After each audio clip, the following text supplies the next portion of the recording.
There is evidence from many sources that the Afarsimon, or Balsam of Judea, is considered to be the most famous and expensive perfume plant in the world in the Byzantine Roman period.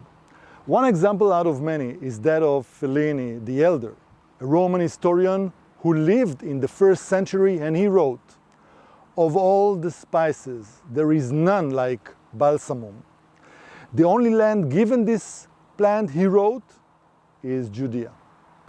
Afarsimon is known by other names such as Bosem, which in Hebrew means perfume, also as Balsam, Balsemon and Opo Balsemon, which transfer to the name Afarsimon. There are other derivatives in Hebrew, Aramaic, Latin and Arabic. I will only mention that Afarsimon is also named in Jewish sources as Tzori and Nataf, as incense component in the temple. This is described in the book of Exodus, chapter 30, verse 34. One important comment before we continue.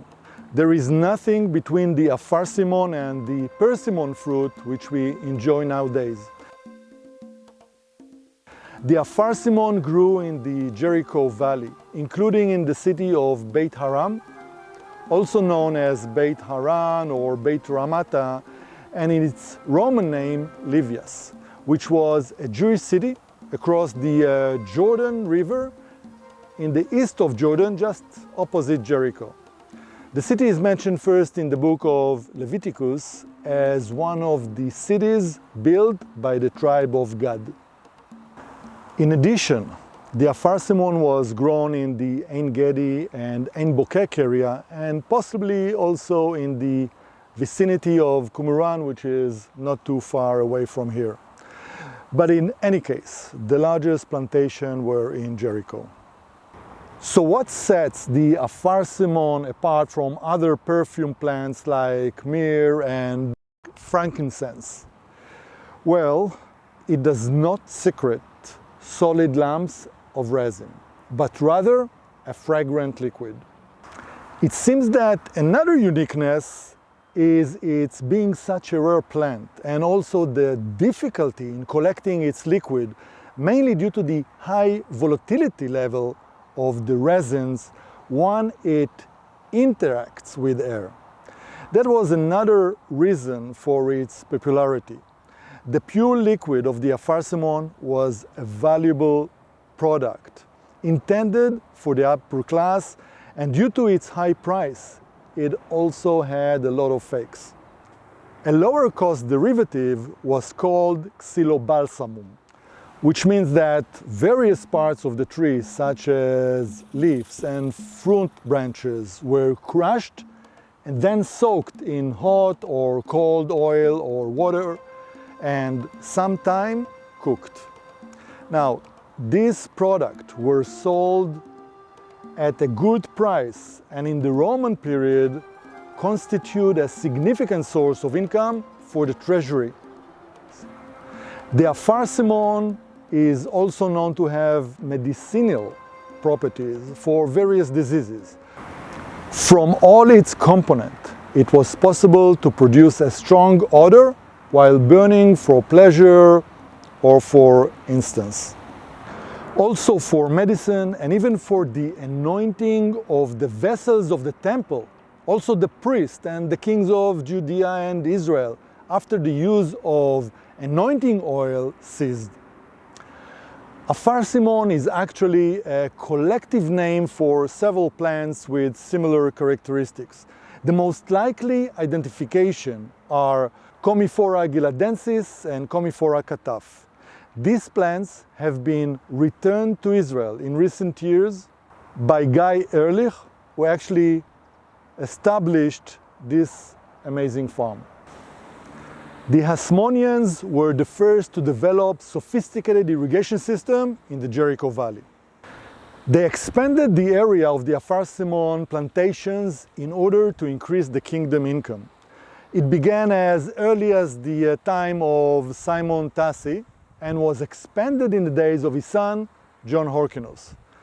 As the agriculture development of the Jericho Valley expanded, whether during the Hasmonean or later by Herod, the water sources also expanded beyond Elisha Spring, and new aqueducts were established that carried water from the Nahran, Al-Uja, and Wadi Kelt springs.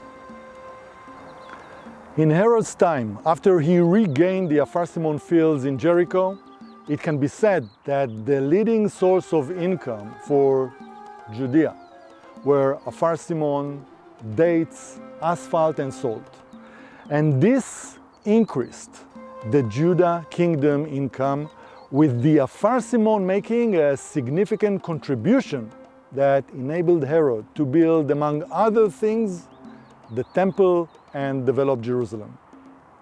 The cultivation of the Afarsimon and its product during the different periods belonged mainly to the governmental entity, and with the establishment of the Hasmonean state, it became a clear sign of Jewish independent sovereignty. Owning the Afarsimon groves largely expressed their longing for freedom and independence, and when the temple was destroyed, the Jews started to destroy the Afarsimon plantations, doing all they can to avoid them fall into the hands of their enemies, the Romans. Now, just to provide some idea of the wealth the Afarsimon generated to the Roman, so according to the historian Pliny the Elder, he wrote that 5 years after the conquest of Judea in 70 CE, the Afarsimon product yielded 800,000 local currency, and this is to the treasury of Rome. And just for a reference, a liter of wheat cost at that time a quarter of the local currency, and a liter of olive oil cost 1.25 local currency. After the Romans conquered the country, the scope of Afarsimon agriculture greatly expanded, both due to the market demand throughout the Roman Empire and thanks to technological innovation such as aqueducts to transport irrigation water. As mentioned, the Afarsimon yielded great economic benefit to the kingdom of Judea and to the Romans.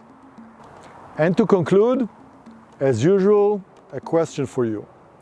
One of the settlements not far from here became well known by a mosaic inscription threatening those who will discover the secret of growing Afarsimon.